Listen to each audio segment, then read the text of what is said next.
ಕಾರ್ಯೇಷು ಯಶಸ್ವಿ ಪ್ರಾಪ್ತಿರಸ್ತು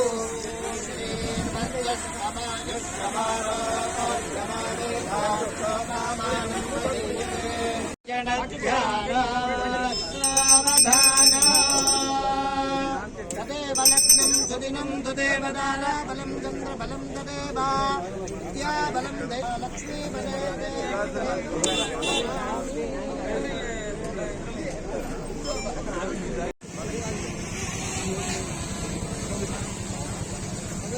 ಮಾಡ್ತಕ್ಕಂಥವ್ರಿಗೆ ಬೇರೆ ಬೇರೆ ರೀತಿ ಮಾತನಾಡ್ತಕ್ಕಂಥವ್ರಿಗೆ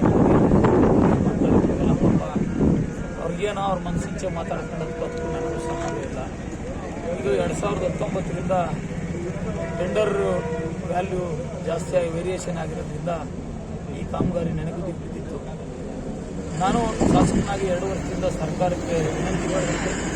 ಇದು ನನ್ನದೊಂದು ಕ್ಷೇತ್ರದ ಯೋಜನೆ ಅಲ್ಲ, ಸುಮಾರು 16 ಕ್ಷೇತ್ರಗಳಿಗೆ ಸಂಬಂಧಪಟ್ಟಂಥ KRDL ರಸ್ತೆಯ ಕಾಮಗಾರಿ. ಹಾಗಾಗಿ 2019ರಲ್ಲಾಗಿತ್ತು, 2025ರಲ್ಲಾಗಿತ್ತು. ವರ್ಕು ಎಕ್ಸೆಸ್ ಆಗಿದ್ದರಿಂದ ಕಾಂಟ್ರಾಕ್ಟರು ರೇಟ್ ವೇರಿಯೇಷನ್ ಮಾಡಬೇಕು ಅಂತ ಹೇಳಿ ಒಬ್ಬ ಕೆಲಸ ಬಿಟ್ಟು ಹೋಗವ್ರೆ. ಅದು ನಾನು ತಪ್ಪು ಅಂತೂ ಹೇಳಲ್ಲ.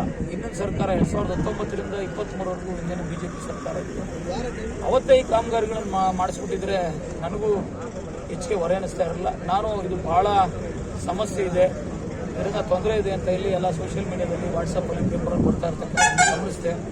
ಏನಾದರೂ ಒಂದು ಪರಿಹಾರ ಮಾಡಬೇಕು ತಾತ್ಕಾಲಿಕವಾದರೂ ಅಂತ ಹೇಳಿ ನಾನು ಸ್ಟಾರ್ ಚಂದ್ರಣ್ಣ ಅವರ ಕಂಪ್ನಿಗೆ ಸ್ಟಾರ್ ಚಂದ್ರಣ್ಣ ಅವರು ಮಾತಾಡಿ ಅದು ತಮ್ಮ ಕೆಲಸ ಅಲ್ಲದೆ ಇದ್ರು ತಾವು ಮಾಡಿಕೊಡ್ಬೇಕಣ್ಣ, ಒಂದನ್ನು ತಾರ ಹಾಕೊಡ್ಬೇಕು ಅಂತ ಹೇಳಿ ವಿನಂತಿ ಮಾಡಿದ್ದೆ. ನನ್ನ ವಿನಂತಿಗೆ ಪಾಪ ಅವರು ಸಕಾರಾತ್ಮಕ ಸ್ಪಂದಿಸಿ ಇವತ್ತು ಈ ಕೆಲಸಕ್ಕೆ ಚಾಲನೆ ಕೊಡಲಿಕ್ಕೆ ಕಾರಣಕರ್ತರಾಗಿದ್ದಾರೆ.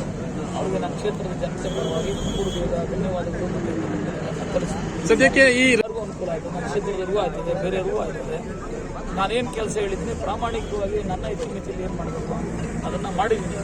ಹಿಂದೆ ಸರ್ಕಾರ ಕಾಂಟ್ರಾಕ್ಟ್ರು ಕೆಲಸ ಬಿಟ್ಟು ಹೋಗಿರೋ ನಾನು ಆದಮೇಲೆ ನಿಲ್ಲಿಲ್ಲ ಕೆಲಸ. ನಾನೇ ನಿಮಗೆ ಗೊತ್ತು, ಎಲ್ಲ ಕಾಂಟ್ರಾಕ್ಟರ್ನ ಇಂಜಿನಿಯರ್ಸ್ನ ತಾಂಬಂದಿದ್ದು ರಸ್ತೆ ಗುಂಡಿಗಿಳಿಸಿದ್ದೆ. ಆ ಪರ್ಯಾಯ ರಸ್ತೆನೂ ಇರಲಿಲ್ಲ. ಬಾಲಾಜಿ ಚೌಟ್ರಿ ಮುಂದೆ ಗೊಳ್ಳಳ್ಳಿ ಬಾವಿಗೆ ಅದು ಎಲ್ಲ ಗುಂಡಿ ಬಿದ್ದಿತ್ತು. ಅದನ್ನು ಸಹ ಗುಣಮಟ್ಟದ ರಸ್ತೆಯನ್ನು ಮಾಡಿಸಿ ಸಾರ್ವಜನಿಕರಿಗೆ ಅನುಕೂಲ ಮಾಡಿದೆ. ಇವತ್ತು ಕಾಂಟ್ರಾಕ್ಟರ್ನ ರಿಕ್ವೆಸ್ಟ್ ಮಾಡ್ಕೊಂಡು ಕೆಲಸ ಮಾಡಿಸ್ತಾ ಇದ್ದೀನಿ. ಇದರ ಉಪಯೋಗವನ್ನು ಸಾರ್ವಜನಿಕರು ಬಳಸ್ಬೇಕು. ಅದಕ್ಕೆ ಇಚ್ಛಾಶಕ್ತಿ ಇಲ್ಲದೆ ಇದ್ರೆ ಆ ಥರದಕ್ಕೆಲ್ಲ ಕಾಮಗಾರಿಗಳು ಯೋಜನೆಗಳು ನೆನಪಿರ್ತವೆ. ನನಗೆ ಜನರು ಋಣ ತೀರಿಸಬೇಕು ಅನ್ನೋ ಇಚ್ಛಾಶಕ್ತಿ ಐತೆ. ಹಾಗಾಗಿ ಏನಾದರೂ ಮಾಡಲೇಬೇಕು ಅಂತ ಹೇಳಿ ಕಾಂಟ್ರಾಕ್ಟರ್ನ ರಿಕ್ವೆಸ್ಟ್ ಮಾಡ್ಕೊಂಡಿದ್ದೇನೆ. ಸರ್ಕಾರ ಈಗೇನು ವೇರಿಯೇಷನ್ ಆಗಿರೋ ರೇಟ್ಗೆ ಒಪ್ಪು ಕೊಟ್ಟಿಲ್ಲ. ನಮ್ಮ ಮತ್ತು ಕಾಂಟ್ರಾಕ್ಟರ್ ನಡುವೆ ಸ್ಟಾರ್ ಚಂದ್ರಣ್ಣ ನಡುವೆ ಅವರು ನಮ್ಮ ಪಕ್ಷ ನಿಂತ್ಕೊಂಡು ರಿಕ್ವೆಸ್ಟ್ ಮಾಡಿದೆ. ಅವ್ರ ಕಂಪ್ನಿ MD ಕೆಲಸ ಮಾಡಿಕೊಡ್ತಾ ಇದ್ದಾರೆ. ತಮ್ಮ ಮುಖಾಂತರನೂ ಅವ್ರಿಗೆ ನಾನು ಧನ್ಯವಾದಗಳನ್ನು ಸಮರ್ಪಿಸ್ತೀನಿ.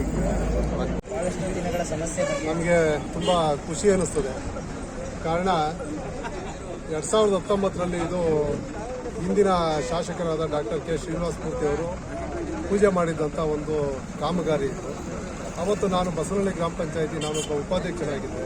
ಸೊ ನನ್ನೂ ಒಂದು ಈ ರಸ್ತೆ ಪೂಜೆಗೆ ಕರೆದು ಈ ಪೂಜೆನ ಮಾಡಿಸಿದ್ರು. ಸೊ ಅವತ್ತು ಪೂಜೆ ಮಾಡಿಸಿ ಹೋದಂಥ ಕಾಂಟ್ರಾಕ್ಟ್ರು ಇಲ್ಲಿ ಮಾಯ ಆಗ್ಬಿಟ್ರು ನನಗೆ ಗೊತ್ತಾಗಲಿಲ್ಲ. ನಾವು ಸಮಯ ನೋಡಿದಾಗ ನಾವು ಈಗ DC ಆಫೀಸ್ಗೆ ಹೋಗ್ಬೇಕಾದ್ರೆ ಇದೇ ಗೊಲ್ಲಳ್ಳಿ ರಸ್ತೆನಲ್ಲೇ ಹೋಗ್ಬೇಕಾಗಿತ್ತು. ಮತ್ತು ನಮ್ಮ ಸಂಬಂಧಿಕರ ಮನೆಗಳಿಗೆ ಓಡಾಡ್ಬೇಕಾದ್ರೆ ಇಲ್ಲಾಸೆ ಓಡಾಡಬೇಕು. ಯಾವುದೇ ಕೆಲಸ ಕಾರ್ಯಕ್ಕೆ ಹೋಗ್ಬೇಕಾದ್ರೆ ಒಂದು ರಸ್ತೆನಲ್ಲಿ ಎಲ್ಲ ಓಡಾಡೋಂಥ ಅವಕಾಶ ಇರ್ತದೆ, ಓಡಾಡಲೇಬೇಕು.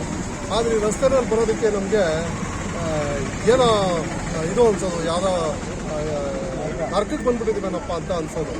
ಕಾರಣ ಇದಕ್ಕೆ ಹಿಂದೆ ಇದ್ದಂಥ ನಮ್ಮ ಸರ್ಕಾರ ಇರ್ಬೋದು ಅಥವಾ ಶಾಸಕರು ಇರ್ಬೋದು, ಹಿಂದೆ ಇದ್ದಂಥ ಏನು ಎಲೆಕ್ಟೆಡ್ ಬಾಡಿ ಅವರೇ ನೇರ ಹೊಣೆ ಅಂತ ನಾನು ಇದಕ್ಕೆ ಹೇಳ್ತೀನಿ.